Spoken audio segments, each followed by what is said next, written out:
Hello, I'm Arthur. Welcome to my lab. Today, a new toy.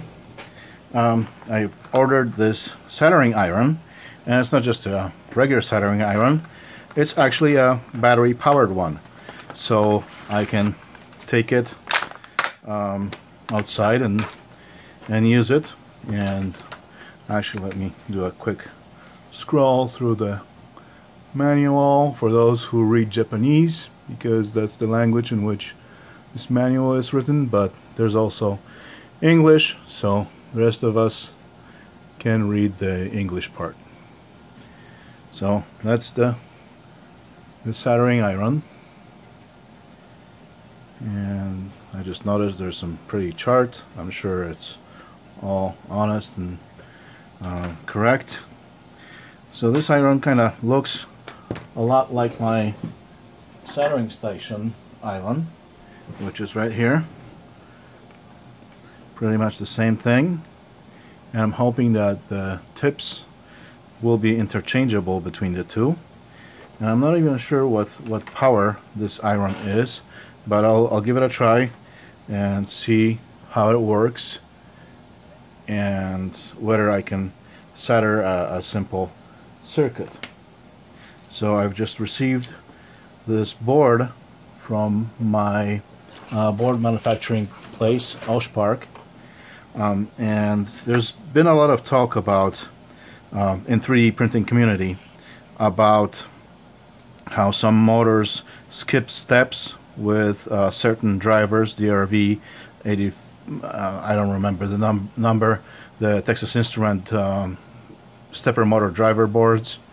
So some motors skip steps, and I'm thinking it's actually the motor that's at fault, because people use wrong type of motor that's not really rated for to be used for this purpose, but people keep blaming the driver boards. And one of the solutions that someone came up with is to use these boards, which basically, very simple thing. They have diodes on them, 2 diodes in one direction, 2 diodes in the other. That's for one coil, and the same thing for the other coil. And pretty much all these diodes do really is reduce the voltage across the motor, but supposedly that greatly improves the quality of movement of the motor. It smooths the movement, and that results in improved quality of prints. So I've designed this PCB to mount these diodes here, and these are 1 amp 1.1 volt forward voltage, 1N4007. At least that's what the seller on eBay claimed. What it truly is, I'm not sure. We'll find out, but that's what it's claimed to be. So I will solder some of these onto this PCB and basically see if this new iron can handle a simple job like this. Actually, I have to get some supplies, so I'm going to pause this video for a moment. Alright, back to the video and back to the iron. So let's actually test this iron, and for that I'm going to use my Carnegie 2.2 amp hour battery. So that's 2200 milliamp hours. I'm going to power this iron from this, and this is a 12 volt battery 3S, and I'm going to use my current and voltage monitor. And that's when I ran out of the storage again on my phone. So now I've freed up some space and we can return to the video. So again, my monitor here, let's plug in the battery.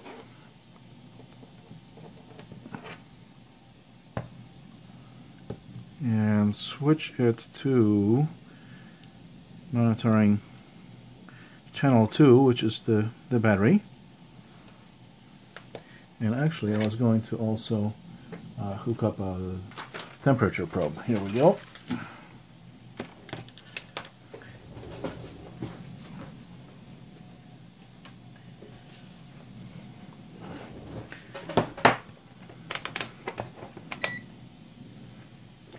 Okay, a little bit of Kapton tape.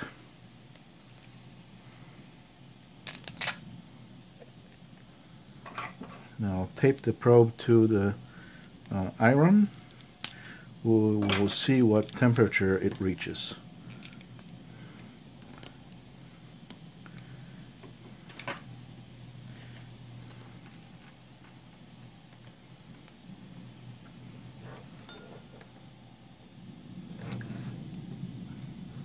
So hopefully this will be a good enough thermal contact here. Should be just as good as when soldering things. About the same type of contact.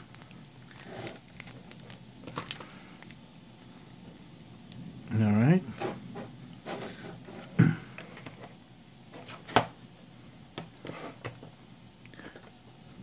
I'm trying to situate this meter so that there's no glare on it.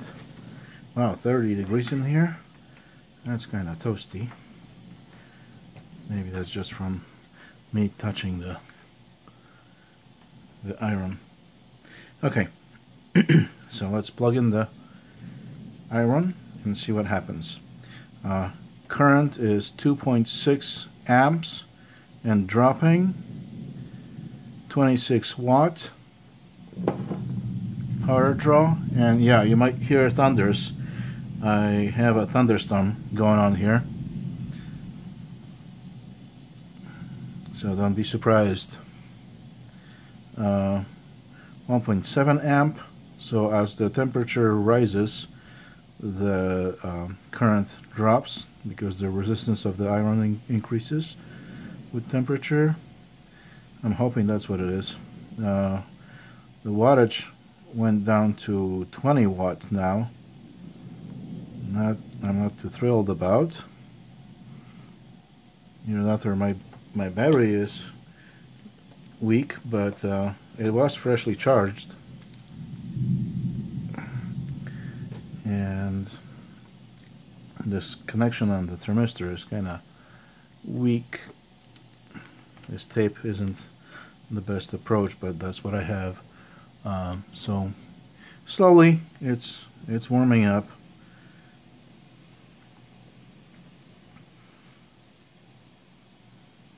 I can smell melting plastic.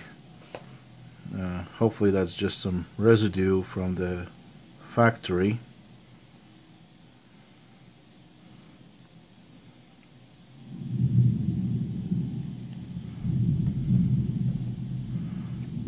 So we're at 1.35 amp, 12.27 volt, 16 watt.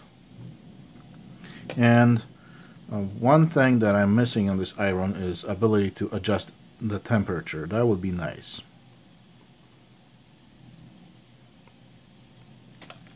So much for the tape. I'll just touch the tip to the probe, and hopefully you guys can see both displays. I'm reaching 200 degrees Celsius. I need to get to about 280.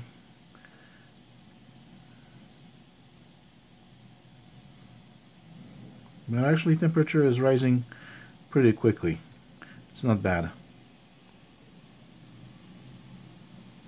I'm more concerned about the current dropping. I'm at 15 watt now, and maybe that's the actual nominal power of this iron, which isn't a whole lot. It'll be okay for some quick fixes in the field for some smaller wires. 264. So yeah, we're getting there. 270. Can probably start melting solder.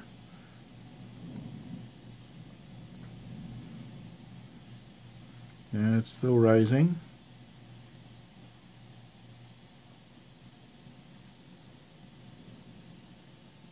$280. Okay, that's the temperature at which we can start working with this iron. Let's see. So we are at 12.2 volts and 1.2 amps. And yeah, melding solder looks good.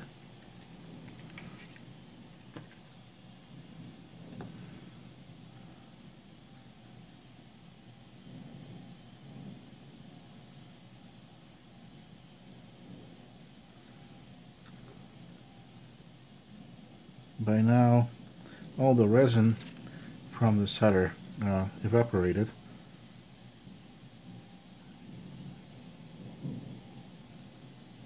No, it's definitely. Oh, sorry, you can't see it, and I'm soldering here. It's definitely a usable iron. Let's see if it lasts long enough to complete this circuit. So I'm going to add some flux and reflow this solder that I first tried.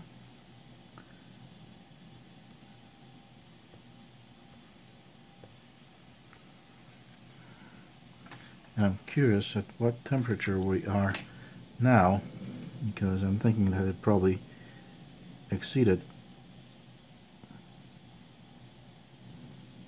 300 degrees.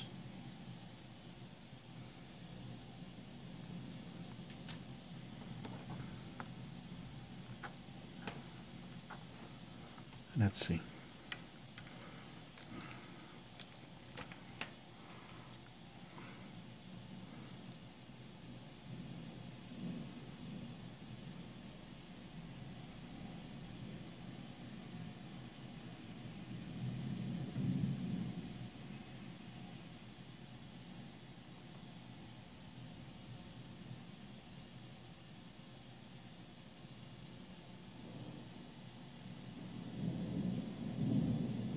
So yeah, this iron will run a little bit hot for some delicate work.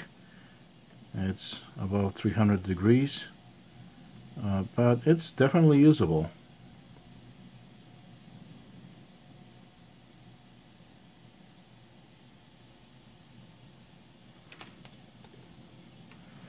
Okay, so let's solder some diodes.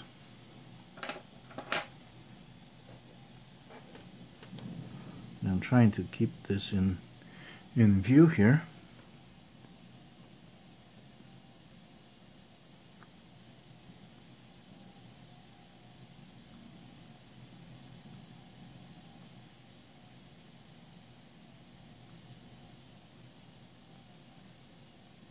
Yeah, has no problem melting solder.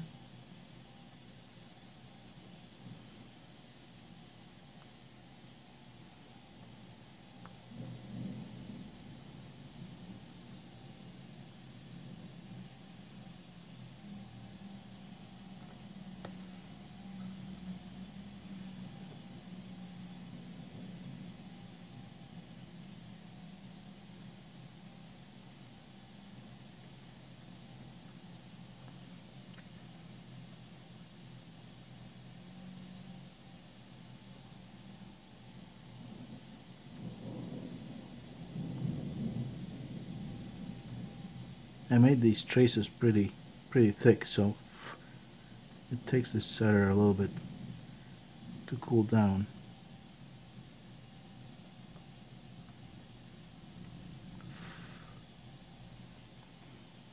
And I'm leaving a pretty big gap between the diodes so that it's easier to get in there to finish the other side.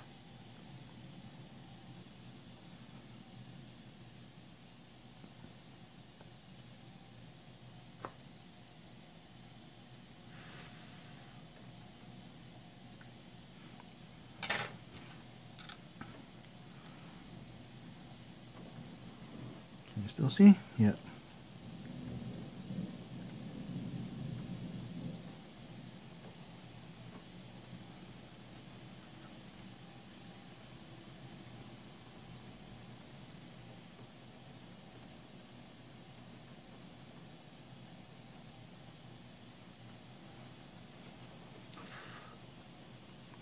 Okay, that's one side, and then the other side, same deal. And I need some kind of stand for this iron. for my other iron I have the stand that came with my soldering station, so that's not a problem. But now I guess I'll need to 3D print one.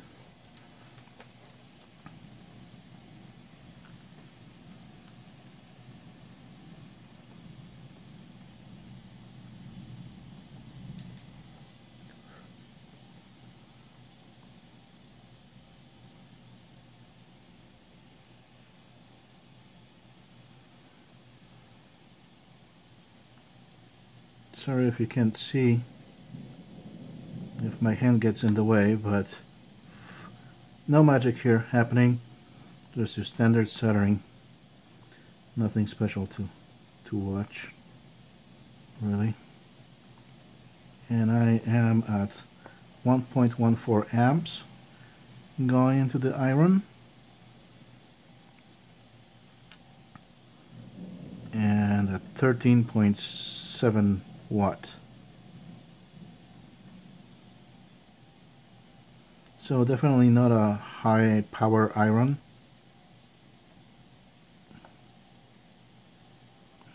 You probably won't be using it for some big wires, but a simple circuit, some simple field repairs, I can totally see this iron being usable for that.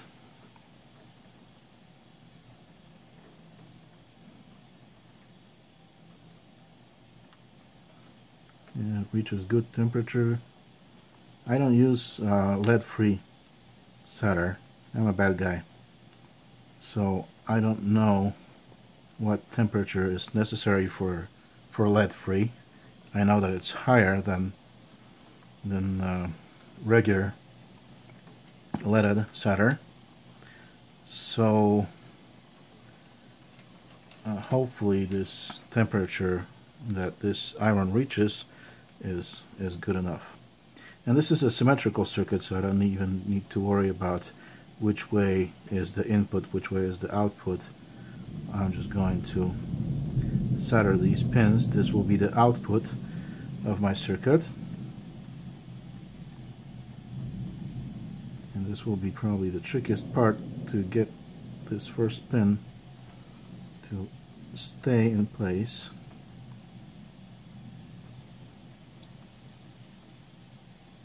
I could use 90 degrees angle pins, but I'm trying to keep this thing fairly flat, so that's why I'm just using this ugly approach of just laying the pins down on a PCB.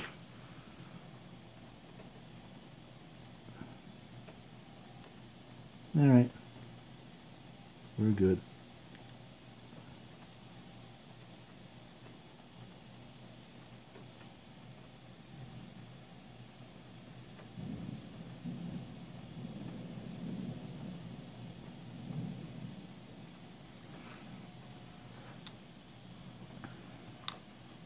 Yeah, this looks good, and I just need to grab another pin, a female header.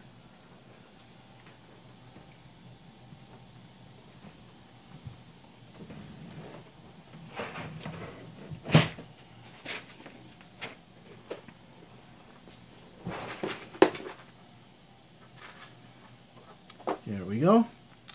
So this thing will plug straight into the PCB and into the printer's controller.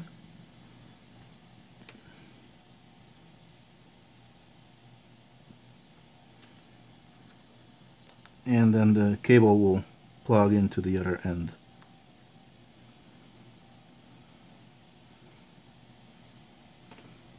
So that's why I'm putting female on this end, because it will go straight to the controller.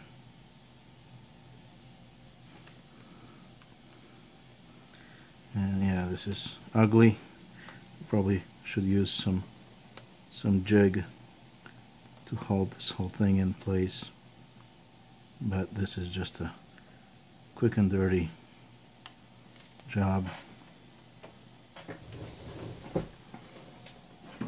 But at least let's clean the tip.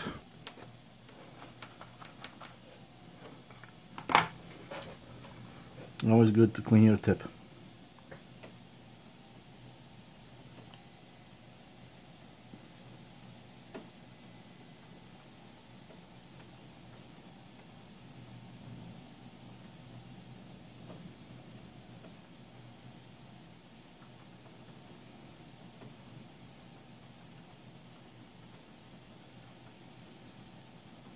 Yeah, this iron runs a little bit too hot. That'll be a bit of a problem for some finer jobs. I wish there was a temperature control on it. That's my only complaint about this thing. Otherwise, looks like it's doing a pretty nice job. Or maybe that's intentional. Maybe this iron was designed for lead-free solder, and it does need to be running hotter. So, okay, I've soldered 2 connectors, 8 diodes on this PCB. Power is down to 11.87 volts, or voltage is down to 11.86 volts now. Current 1.12 amps, power 13.5 watt after all this time soldering. And let's see if I can measure the temperature.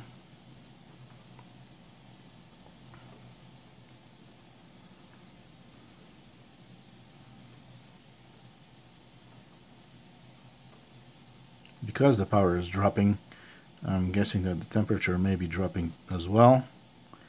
But as you can see, just a regular LiPo battery is plenty enough to do a simple quick soldering job, and still plenty enough of heat for this job. This is more temperature than what's necessary in my case. Almost 300 degrees Celsius. So yeah, I think that this is a good tool, useful. And my meter just powered off, timed out, and I really hate that within these new meters. I wish there was a way to permanently disable that, and not. I was holding down the this button to disable auto power off, but maybe that didn't work for some reason. I don't know. Anyway, that's a separate story. So this little iron, a short cord, about I'd say 1 meter length of a cord, but you don't need a long cord because you're carrying around the battery anyway. So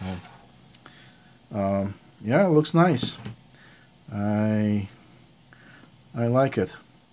And here's a chart of power usage. You can see it. So it started pretty high, high power, and then it dropped off right away, and that's probably the battery. And then it maintained pretty stable power until I unplugged it. So it probably would keep going for a good while still.